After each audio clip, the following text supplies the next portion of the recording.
નમસ્કાર, આપ જોઈ રહ્યા છો વડોદરાનો અવાજ. વડોદરામાં નકલી સીબીઆઈ અધિકારી ઝડપાયો.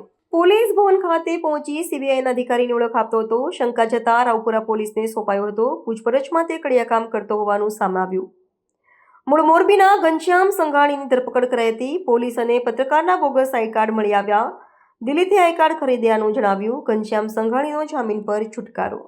સીબીઆઈના નામે નથી આરોપી પોતાને પ્રેસનો વ્યક્તિ ઓળખમાં આપે છે. અલગ અલગ ટ્રસ્ટ હોય, ધારો કે સીબીઆઈ નામનો કોઈ ટ્રસ્ટ હોય, સીઆઈડી ક્રાઇમ નામનો ટ્રસ્ટ હોય, ધારો કે આને લખ્યું છે સીબીઆઈ ક્રાઇમ ભારત ઇન્ડિયા, બરાબર, યુનાઇટેડ ન્યૂઝ સર્કલ એજન્સી.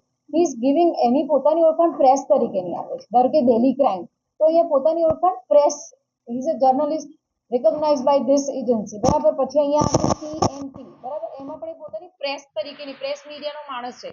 એવી રીતે પોતાના આઈડી કાર્ડ બનાવીને આવેલો. બીએનએસ ની કલમ 205 એ પોલીસ કર્મચારી કે કોઈ પણ સરકારી કર્મચારી હોય એના ગણવેશનું ધારણ કરવું, એના કોઈ આર્ટિકલને ધારણ કરવું, એનો ઉપયોગ બદ ઇરાદાથી કરવો, એની અમે આ કલમ પ્રમાણે ગુનો નોંધેલો.